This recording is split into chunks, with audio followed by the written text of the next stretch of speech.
این ولاگ مخصوص تویه که تو هفته دیزاین فرصت نکردی بری دانشگاه تهران رو ببینی. بعد از سر کار با مترو رفتم سمت ایستگاه انقلاب. از مترو اومدم بیرون و راه افتادم به سمت دانشگاه تهران. اینم ساختمون اصلیش. البته نمایشگاه اینجا نبود. توی پردیس هنری هستش. رسیدم و اوه چه صفی. واقعا خیلی بد هنگ درام نمیزنه. بالاخره نوبتم شد. جلوی درب ورودی یه دستبند کاغذی بامزه برندینگ شده با عناصر هفته دیزاین بهمون دادن. گلای خوش توی دشتای ایران رشد میکنن که با تغییر فصل از بین میرن. به نظرم این تولید کننده چرت میگفت که ما گلای خشک بیابون رو قبل از بین رفتنشون جمع میکنیم حفظ میکنیم، چون این گلا باید تو محیط طبیعی از بین برن و گرد افشانی کنن. گلای خشک رو با میز ترکیبشون کردیم.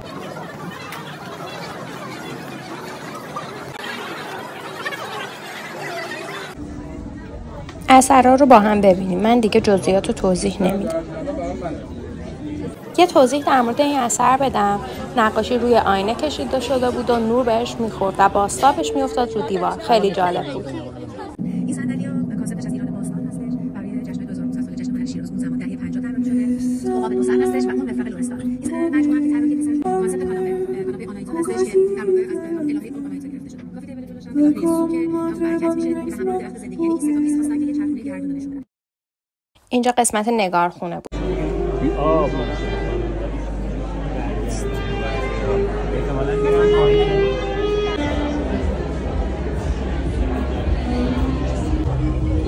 منم اینجا دست به نور شدم و این سازه رو امتحانش کردم. شاید اگه گذشته بود هیچ وقت اعتماد به نفس دست زدن به اون نور رو نداشتم.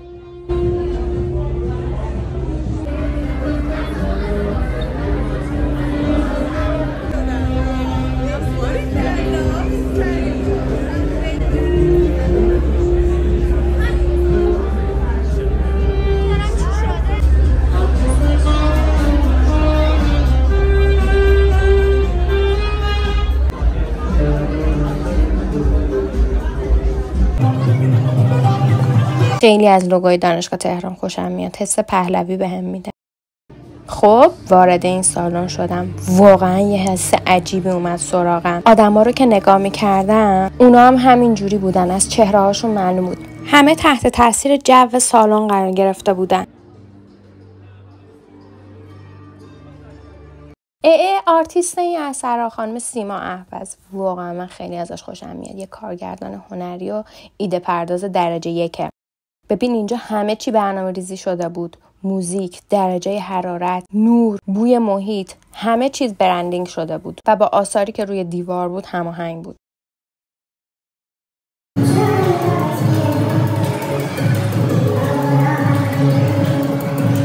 نگاهی که از آغاز در پی معنا. تصویر این تابلوها بر پایه تاریخ باستانی ایران کشیده شده بود و هر کدوم متعلق به یکی از دوره‌های تاریخی ایرانه. من تو پیجشون دیدم نوشته بود که این تصویرها با نور RGB که روشون میفته تغییر میکنن، یعنی هر نوری که میفته اون تصویری که مطابق با اون طراحی شده نمایش داده میشه.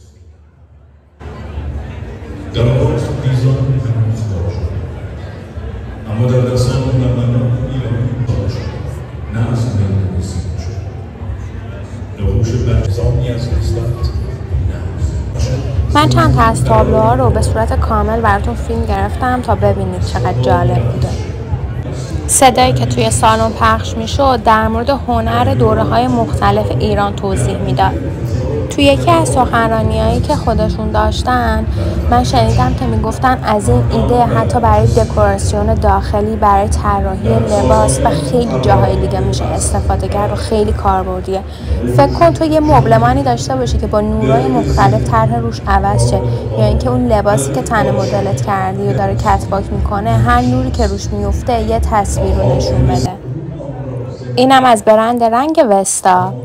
و اینجا چی داریم؟ یه دونه تابلو که پشت و رو شده. چرا واقعا این کارو کردن؟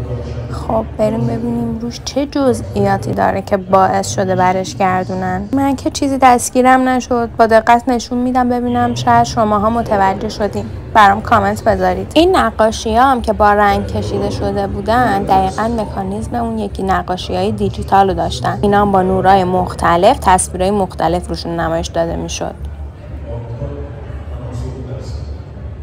اینم از عکس‌های یادگاری من و خانم سیمین اهوز. همه میگن بریم نگارخونه رو ببینیم، انگار من ندیدم، ولی به هم میگن که باید برم بیرون، از بیرون دوباره بیام توی ساختمون. خب اینم راهروی دانشگاه که بریم یکم با هم دیگه فضولی کنیم ببینیم چه خبره.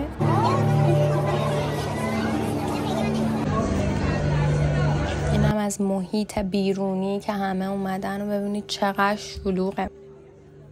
اینجا یه تجربه خوبم برای اونایی که تا حالا دانشگاه تهران نیومده بودن داخلش، مثلا من جزو همون آدما. نزدیک بود بیافتم.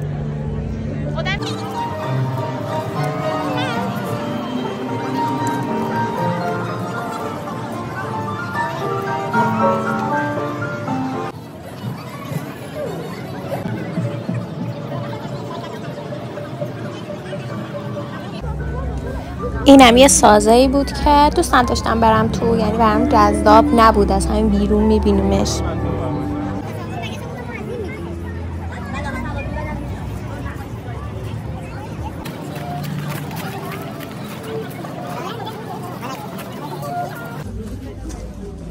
شاید اگه گوشی و کیفم دستم نبود منم امتحان میکردم. راستش با اینا ترسیدم که بیفتم.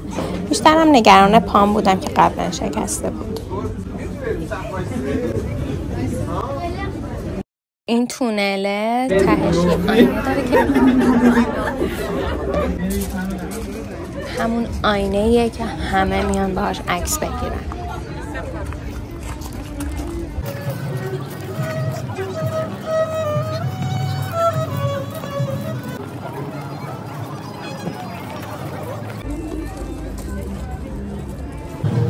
اینا نمیدونم واقعا اینجا برای چی بودن.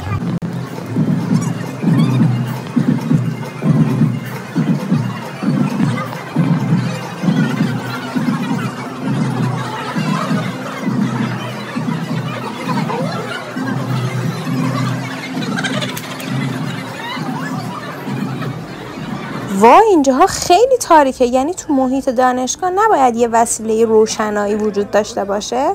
خب دیگه خیلی خسته شدم، خیلی راه رفتم، بقیه اثر رو به نظرم خیلی جذاب نبود و دارم دنبال نگارخونه میگردم.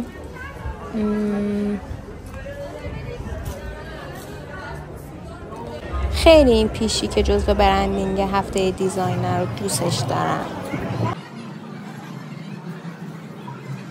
امیدوارم که اینجا نگارخونه باشه، ولی نبود متاسفانه.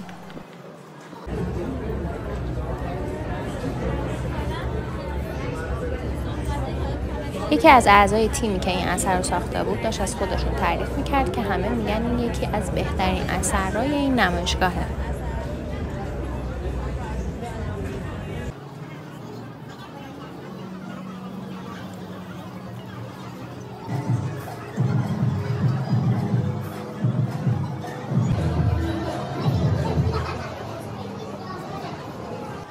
فکر کنم این غرفه با پارتی بازی اومده این غرفه، چون خیلی کارشون بازاری و معمولیه به نظر من.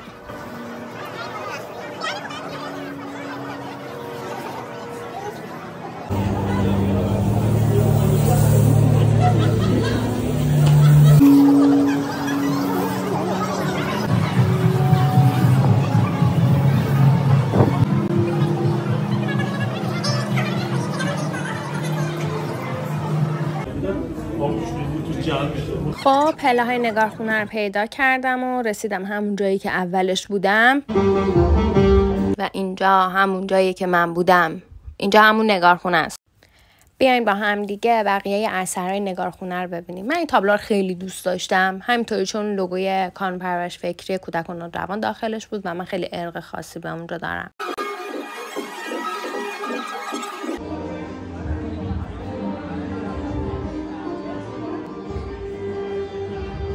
خب نگارخونه رو دیدیم و تموم شد. حالا باید بریم به سمت در خروجی. اینم از هفته دیزاین تهران که من اومدم یکی از مکاناش رو با شما با هم دیگه دید. واقعا نمیشد این آشغالا رو اینجا جمع کنن.